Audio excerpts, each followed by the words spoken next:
Who I believe to be the true birthers of choosing beggars, it's entitled parents. Our first one is from Dog Pig Loaf of Bread.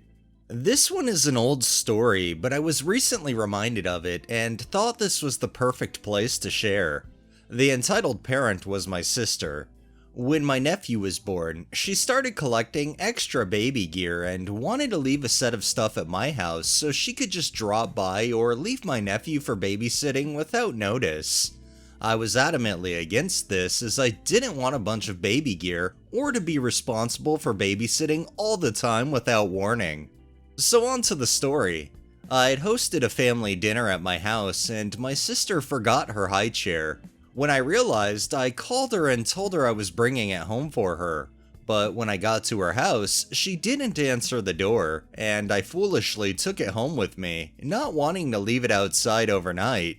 I didn't get a hold of her until the next day, at which point she yelled at me that I don't control her and can't demand she open her door. I responded, "That's fine. I won't be wasting my time then, and she'll have to find time to come by some evening and pick it up herself." She did tell me a few times she'd come by, but never actually showed up. At that point, I figured I was stuck with it, since it had been a few weeks and she had been asking me to keep baby gear, and I stuck it under the stairs storage. At the time, I was working 8 to 5, and I had a few different offices I worked out of. I was at my secondary office for the afternoon, and at the end of the day, I dialed into my voicemail to my home office and was surprised at the number of messages I had. They started off calm. "Hey, I need my high chair back," then got ruder and more demanding. "I need it now, and I'm coming over." After a few messages, one came from my grandma, who she had looped on, asking me to please be reasonable and stop punishing my sister. Then the next message came from inside my house. My grandma, who has a key, had let her in to get the chair and she was screaming that I had thrown it away since it wasn't in the kitchen. Another one from my sister accusing me of starving her child, and finally one from my dad saying my sister had called him in hysterics and to please call him back and let him know what was actually happening. This was sadly normal behavior for her, so he knew not to take what she said at face value, but also wanted it resolved.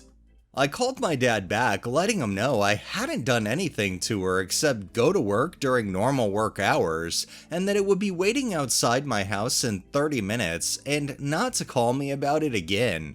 I will never know why she urgently needed it that day, when she'd been fine without it for weeks. But despite the panic, it sat outside my house for 2 days before it was picked up. I'm not really getting that she had a real sense of urgency for needing it, especially if at the end it sat outside for 2 days. My guess is she was trying to sell it potentially, had a buyer that needed it right then, and she wanted to make a buck. I don't know. This next one is by Activity Then 7099.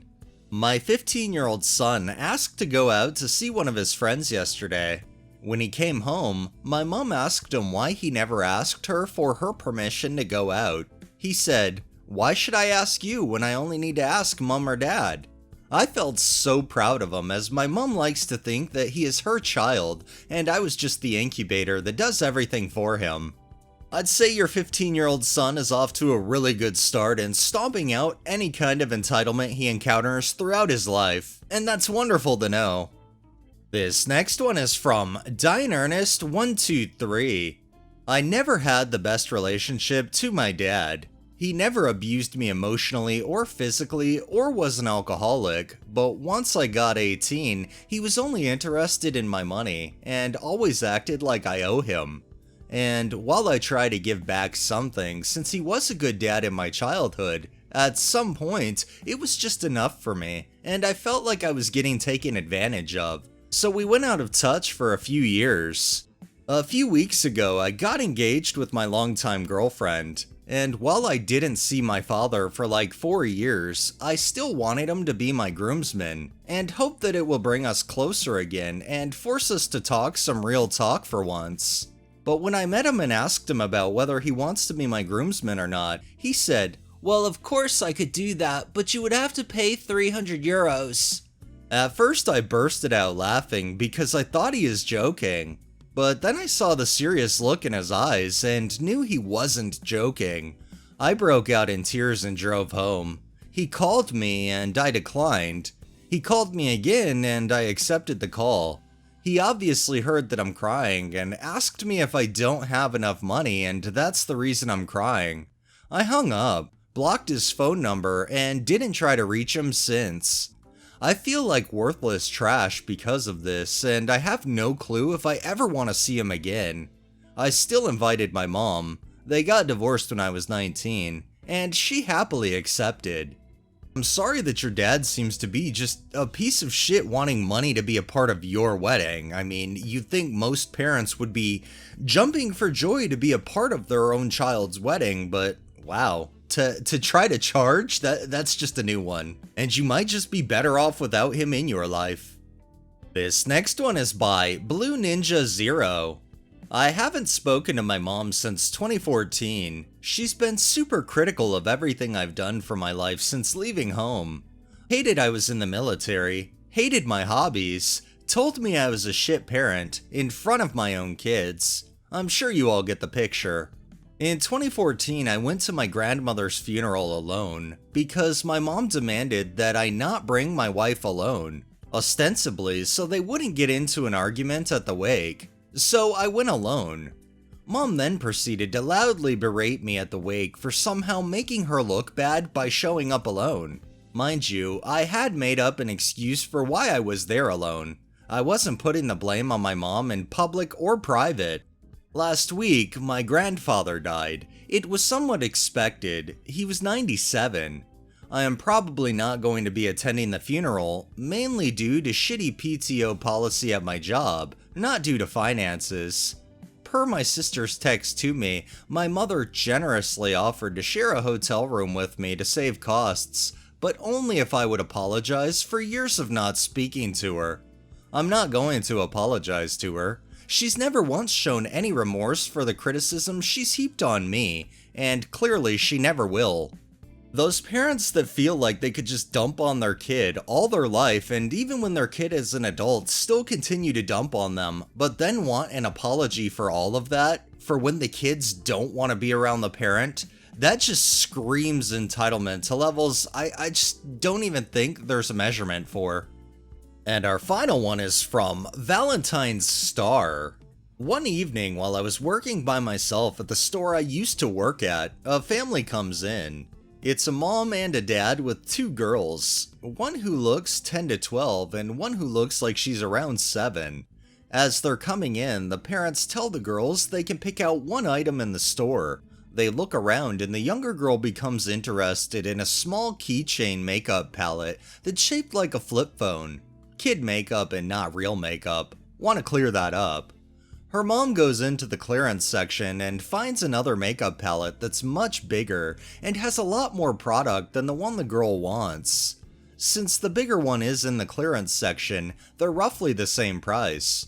Her mom tries to talk her into getting the bigger one, but the girl still wants to get the phone one. Yes, getting the clearance one is more practical, but that one isn't cute like the other one, and that's really all a kid that age cares about. The mom starts getting frustrated, and I get why. If you're spending money on crap quality kid eyeshadow, you at least want to get a lot of the stuff.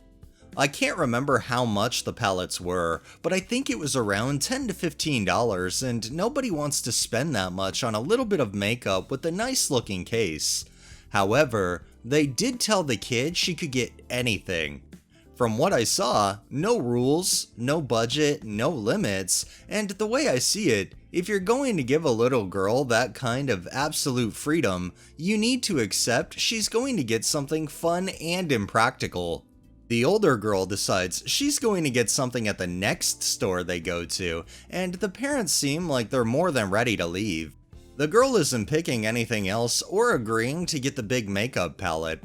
She just wants the phone.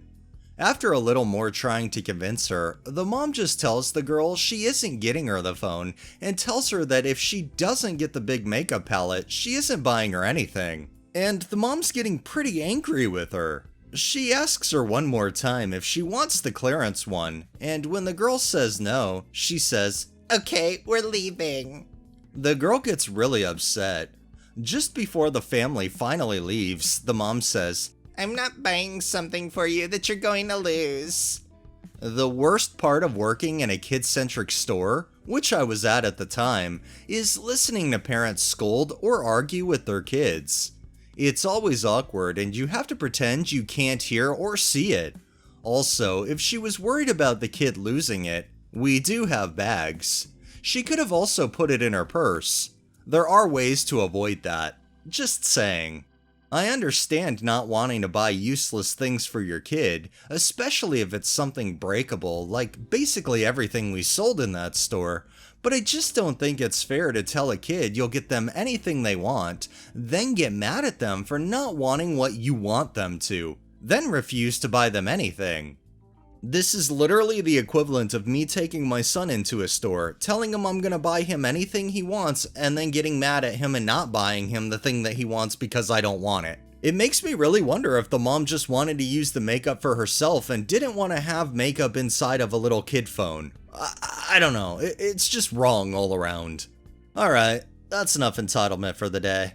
Well, that wraps up this episode of Entitled Parents. If you liked the video, please drop a like, share my content on all of your social media, subscribe if you haven't already, and make sure to hit that bell so you're notified every time I upload, and drop a comment down below. It really helps with the algorithm and helps new people find my channel. Thanks for watching, thanks to my patrons, have a great day and stay safe out there.